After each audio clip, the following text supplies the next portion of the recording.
All right, we're on the wrong slide there. Let's get back up to where we are. There we go. Welcome. I guess we're going to be doing these virtually online. I'm going to be making two videos for this unit, Unit 3. We are working on problem set number 3, that is in Blackboard, along with your quiz number 5. And in this video segment, we're going to be looking at aggregate demand and aggregate supply. In the next video, we'll look at fiscal policy. So what aggregate demand and aggregate supply models will show us is what is happening in our economy. So for example, the coronavirus pandemic right now is creating a lot of disruption in our aggregate supply and aggregate demand model. And we notice that we're going to be creating a recession. So in order to combat that recession, that is high unemployment, low wages, closing businesses, etc., Congress is going to come in, right? Congress is going to come in right here, and Congress is going to create fiscal policy. And this is Congress. This is when Congress fixes the economy. In the next unit, Unit 4, we're going to look at when the Federal Reserve or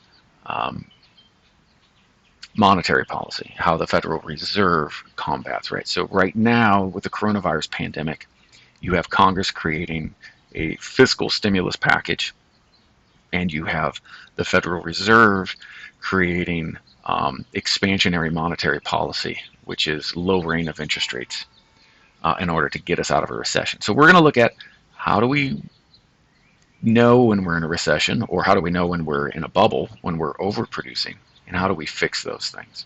So let's start right in.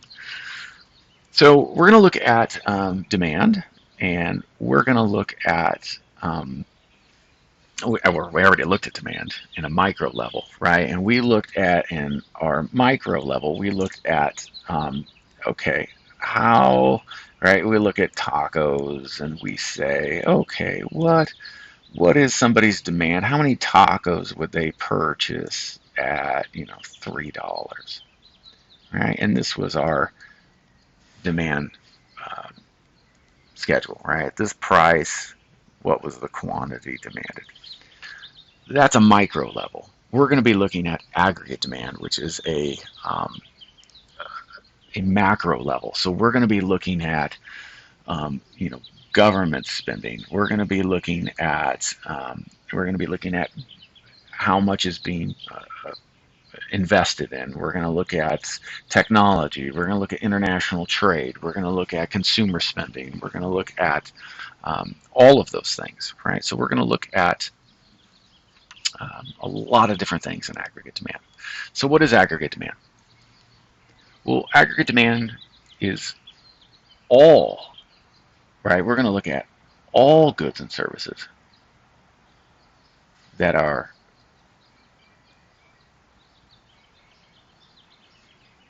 buyers are willing and able to purchase.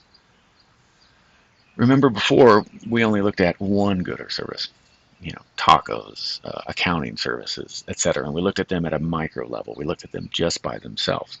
In a macro level, right, macroeconomics, the whole economy, we're going to look at all goods and services, or what we call real GDP, that buyers are willing and able to purchase at different price levels.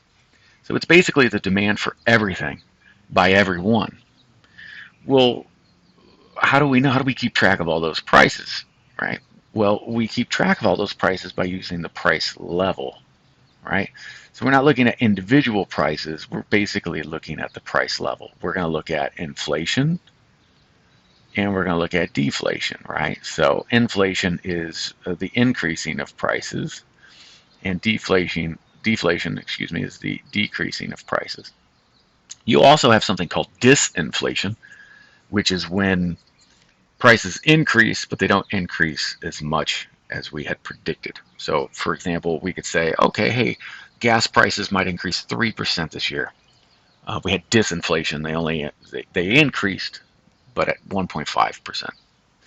So we use the price level, not just prices, but the price level. So the price level, for example, if we have inflation, right, which we're seeing right here, if we have inflation, then real GDP demanded falls. right? That doesn't mean that demand itself falls. It's just real GDP demanded falls. It means people buy fewer goods and services. That doesn't mean they don't want to. It just means that they aren't. Now, in the long run, that could create some problems, but we're just looking at the short run right now. And if the price level were to decrease, right, or at least look like it decreases, right, then real GDP demanded increases. Okay, that doesn't mean that demand increases. It just means people buy more things. Okay, so let's take a look at this. Let's take a look at shifts in aggregate demand. So what does our aggregate demand curve look like? Well, our aggregate demand curve looks like any other curve, right? It looks like a downward sloping curve, right? We get aggregate demand. We'll call this aggregate demand 1. Okay. So what happens if there's a decrease in demand? All right, so we're going to look at an increase in spending, shifts aggregate demand to the right, a decrease in spending shifts it to the left. So there are certain things that would cause aggregate demand to increase or decrease. So if it were to decrease, right, our aggregate demand would shift to the left, just like we always do.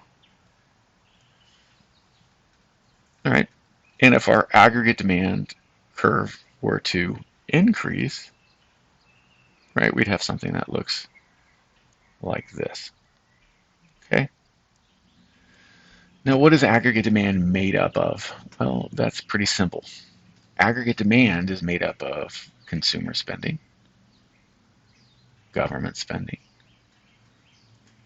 investment spending, and net exports.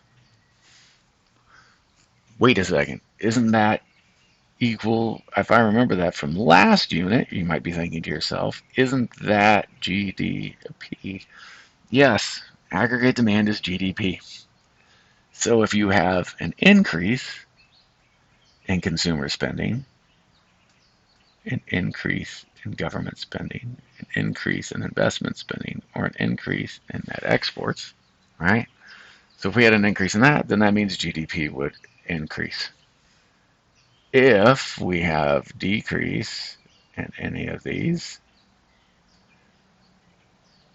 right, then we would have a decrease in GDP. Okay, and we would denote it like we did here on our graph. Okay, all right.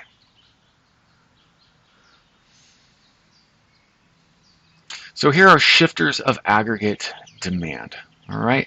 And we're going to talk about these, and then I want you to stop the video because we're going to look at what would happen if these things were to occur. What would happen to aggregate demand? Would it increase aggregate demand? Would it decrease aggregate demand? Or would it just be a movement along the curve of aggregate demand? Okay, so we want to look at what would increase consumer spending and what would increase investment spending. Remember, we already went over here and we already stated that these things are, right, these are the shifters of aggregate demand. Right? These are the shifters of aggregate demand: consumer spending, government spending, and investment spending, and net exports. So what we want to do is we want to know if we were to increase these things, would that increase or decrease aggregate demand? And if we decrease them, then it would decrease aggregate demand. Okay? So let's take a look at a couple examples. All right. We're going to take a look at let's do this one together right here. Let's do, let's do consumer wealth. All right. If we can increase consumer wealth, we would increase consumer spending. If we decrease consumer wealth, we would decrease aggregate demand or consumer spending. So let's imagine there's a boom in the stock market. Would that increase or decrease consumer wealth? Well, that would increase consumer wealth. Aggregate demand would shift, right, up or to the right. Right? So it would look like this, right? If you were to draw it, you'd say Oh, there's a boom in the stock market. Consumer wealth increase. That would increase aggregate demand, and we would graphically draw it that way. What I want you to do is I would like you to pause the video, and I would like you to do all of these and figure out how would they affect aggregate demand. Okay? So remember, the thing in red is a situation in the economy that could happen. The thing in parentheses is the actual action that is happening in our economy. Would that increase or decrease aggregate demand? Pause the video now. Okay, and we're back. So let's look at consumer expectations. This one is exactly what we're doing right now. So what's happening right now is we have people fear a recession. So what are people doing in a recession? Well, I'll tell you what they're doing. They're not spending money, right? Their consumer expectations are something bad's going to happen, and if I get money, I'm going to save it because I'm afraid that I might lose my job. So aggregate demand would decrease. Household indebtedness, more consumer debt. Now some people think, oh, more consumer debt, so people are spending money. Actually, more consumer debt, people are spending money on paying off the debt. And since those are things that are old and contribute to past GDPs, there's something that's not working toward our GDP now, and that would decrease aggregate demand.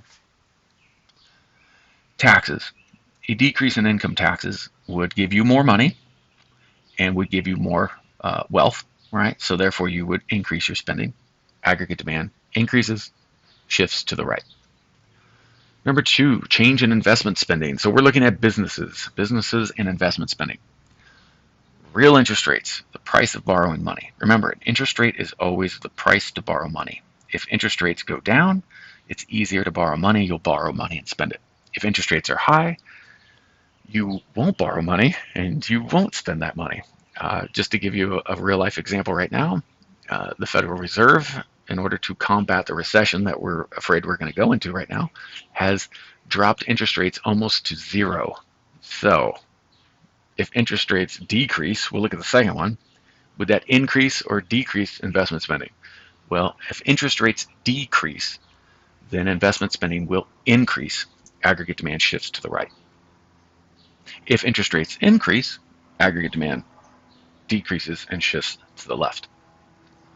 Future business expectations, so high expectations.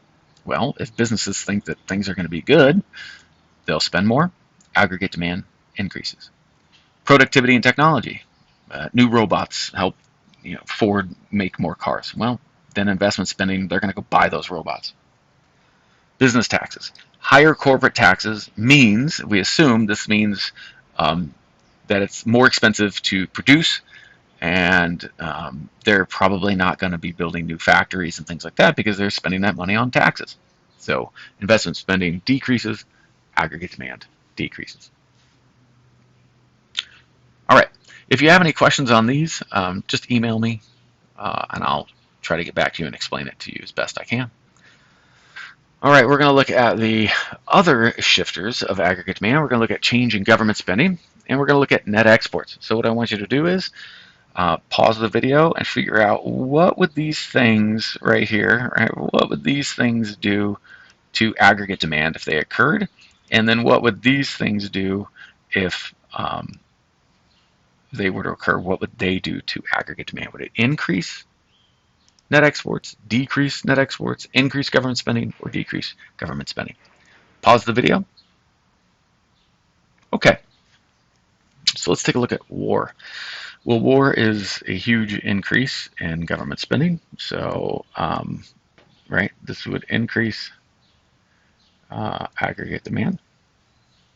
Nationalized healthcare, that's going to be government spending. It's going to be a lot of government spending. Aggregate demand would increase, right? Decrease in defense spending. Well, that means it's the opposite of going to war. So it would decrease aggregate demand. Exchange rates. Okay. If the US dollar depreciates relative to the euro, this is probably one of the tougher ones, and students always have trouble with this. So if the US dollar depreciates relative to the euro, is that going to increase our exports or decrease our exports? Well, the euro is now strong, right? Stronger than the dollar. So Europeans are going to buy American goods and exports are going to increase. So that means if exports increase, aggregate demand would increase. If a major importer of our goods has a recession, aggregate demand decreases. If the US has a recession, well, if the US has a recession, that's not good. It's really bad for other countries because we import so many things that if a major importer, right, the United States is a major importer from a lot of third and second world countries. This really affects them because aggregate demand decreases, right? We say if the U.S. gets a cold, the world gets pneumonia. It's because we buy so much stuff. Our economy is so large that if we go into a small recession, it puts a lot of smaller countries and poorer countries into a really a bad predicament. And so the health of our economy, a lot of people really rely on us having a strong economy. All right, let's take a look at supply, and almost done. So if we take a look at supply, we're looking at about 16 minutes right now, so hopefully we can get this done in 4 minutes. So before we looked at a micro level, we looked at supply. On an aggregate level, we're going to look at all businesses, right? So we're going to look at the amount of all goods and services, real GDP, that firms are willing and able to produce in an economy at different price levels. It's the supply of everything by all firms. And aggregate supply differentiates between a short run and a long run. Your book calls this potential GDP. So what that means is, in the short run, economists, I guess I'll put this as simply as possible. In the short run and in the long run. Economists always look at short run and long run. Short run means what would happen right now if we were to do it. And long run is if we continue to do what we're doing right now, how would that affect our economy 3, 4, 5, 6 odd years down the road? So in other words, if we do what we're doing right now during the coronavirus pandemic, how would that affect us in the long run? It's okay to do things in the short run as long as you fix them. But we want to make sure that we're looking at long run, that we're not affecting our growth, right? And our long run aggregate supply is our potential. It's what we have the potential to do and where we should be, okay? So let's take a look at what this looks like. This is our short run aggregate supply, all right? You'll notice it looks just like a supply curve, right? It's upward sloping, right? Upward sloping. We notice we have our real GDP here, we have price levels, and then as the price level increases, right, remember as the price level increases or decreases, quantity supplied would increase or decrease.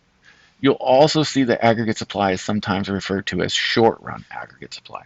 I'll always just call it aggregate supply, but just so you don't get confused, okay?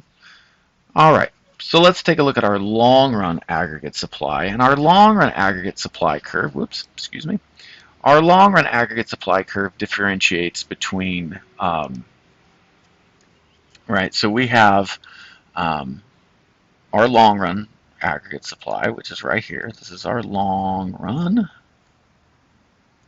And then we also have this point right here, right, QY. And this is what we call our full employment.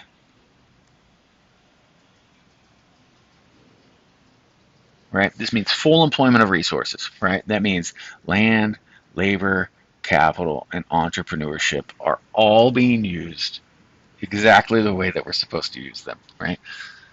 And that might sound familiar to you when we look at this.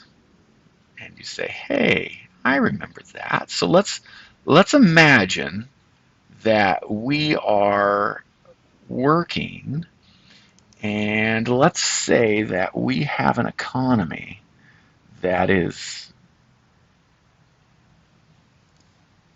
looks like this, right? And we say, okay, we have an economy that's working here, and we'll call this aggregate supply, and we're producing at this price level and this quantity, and we'll label this point A. Now we know that this red line right here, right? We know that this red line is our where we want to be. This area, right? We're not working to full employment, right? In fact, we're below what full employment should be. So if we were to put A on our production, right? This is a production possibility curve. This long run aggregate supply curve, it is our production possibility curve, right? And we can make capital goods or we can make consumer goods, right? And we're producing over here. So this red line is our, right, long run aggregate supply is our potential GDP. Our production possibility curve is our potential GDP. And if we're producing right here less than what we're supposed to be producing, would we be working on the line, above the line, or below the line? And you would say, well, if we're producing less, we're definitely not at full employment. In fact, we have high unemployment. So we would be working somewhere in here. Make this point A, right? And if we were working right on the line, right, we would say, oh, we're working here. And if we were working somewhere over here, right, our aggregate demand and aggregate supply curve, right, we're over here somewhere, right, we would say, oh, we're working way beyond what we're supposed to be doing, and we're producing here. So we're producing outside of our potential. We're producing more than we should be. Okay? I like showing students this because it starts to make a little sense where you're like, oh yeah, this whole production possibility curve really has never left us. We just call it different things. Okay. All right. Let's take a look at the shifters of aggregate supply. And I use the acronym RAP, right? So if aggregate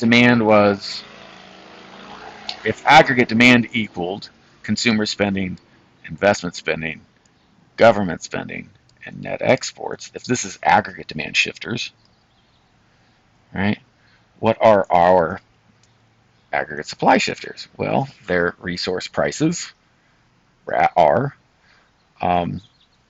actions of government, A, right, and then productivity, P, so RAP. So let's take a look at the first one, okay? And then again, right, you're going to have a decrease. A decrease is denoted by a leftward shift, and an increase is denoted by a rightward shift, right? So aggregate supply increase is a left shift, and an aggregate supply, excuse me, this is wrong, excuse me. An aggregate supply increase is a rightward shift, and an aggregate supply decrease is a leftward shift. Okay? And again, we're going to do these, and I want you to pause the video. So we're going to look at a change in resource prices. This is the first shifter of aggregate demand, is resource prices. Again, prices of domestic and imported resources. How would this affect aggregate supply? Supply shocks. How would this affect aggregate supply? Okay, pause the video, and then we'll take a look at these. All right, and we're back. An increase in the price of Canadian lumber. That is going to increase a business's inputs, right? It's going to cost them more to produce things. Why? Because lumber is expensive. So aggregate supply is going to decrease. A decrease in the price of Chinese steel. Well, inputs now are cheaper, so aggregate supply is going to increase. Shift to the right. Supply shocks. Okay, what's a negative supply shock? A negative supply shock is when all of a sudden stuff is just missing from an economy, right? And it becomes very difficult for businesses to produce, or it becomes very expensive because if things are in a very short supply, they become very expensive to get. And so businesses only start producing the things they absolutely need to produce, and then when they do produce those things, they're at a very high cost. If you're wondering, does that really happen in society? It's happening right now in the coronavirus pandemic. Toilet paper, hand sanitizer, disinfectants, ventilators, masks, these things are all causing a huge disruption in our aggregate supply model. And so this is causing aggregate supply to decrease, right? And shift to the left. And if you want to know what's happening, right, if we graph this out, here's our aggregate demand and our aggregate supply, right? As aggregate supply decreases, look at what happens to the price level here. It increases. But aggregate supply isn't the only thing happening here. You have a huge decrease in aggregate supply, but you also have a huge increase in aggregate demand. So you're putting even more pressure on the price level, and prices just keep going up and up and up and up, and production ramps down, and you find yourself in a recession. These things, everybody acts like they're, oh my gosh, I can't believe this is happening, and it can happen very quickly. Now, that's in the short run. In the long run, we can fight these things and get our economy back on track, and that's what the Federal Reserve and Congress is doing right now. A positive supply shock, which is what we need right now, this would cause aggregate supply to increase and shift to the right. Okie dokie, let's take a look at the last two. All right, go ahead and take a look at the changes in actions of government and changes in productivity. Please, before you pause the video, note that actions of government is not government spending. That's aggregate demand. That's fiscal policy. This is like regulations and taxes and subsidies. So things that government can do to make it either easier for businesses to produce or more difficult for businesses to produce. Pause the video. All right, we're back. Taxes on producers. Okay, lower corporate taxes. Well, inputs are cheaper, aggregate supply increases. Subsidies for domestic farmers. Lower subsidies for domestic farmers, meaning the government isn't giving them as much money to produce stuff, so aggregate supply would decrease. We assume. There are some economists that wouldn't agree with that, but oh well. Mainstream economists do. Government regulations, EPA inspections, right? Environmental Protection Agency inspections required to operate a farm. Well, that's going to make it more expensive to operate a farm, and those regulations are going to cause aggregate supply to decrease. Right? Some people might say, well, get rid of the regulations if it's doing that. Well, you have to decide, is it worth it? Do you want to know that your water is safe to drink? Do you want to know that your food is safe to eat? You really have to ask yourself, when does it become too invasive or too cumbersome, and those things. And that's something we fight about all the time as a society. Technology. A computer virus destroys half of all computers. That's not good. Aggregate supply decreases. Or in our case, a virus that destroys our society. The advent of a drone delivery system. Ooh, that would be cool. Oh, wait. Amazon's always looking at that, right? That would increase supply, right? Because you could get things to businesses much faster. So, all right. Again, email me if you have any questions on any of this material. I know it was fast, but I'm hoping that you can pause it and work through some of these problems. If you have any questions, email me, call me. Um, I lied to you. That was a 30-minute lecture, but oh well, it is what it is. I miss you guys, and hopefully we'll be back. I don't think we're going to be back the rest of the semester, but take care, stay healthy, and keep in touch. Bye bye.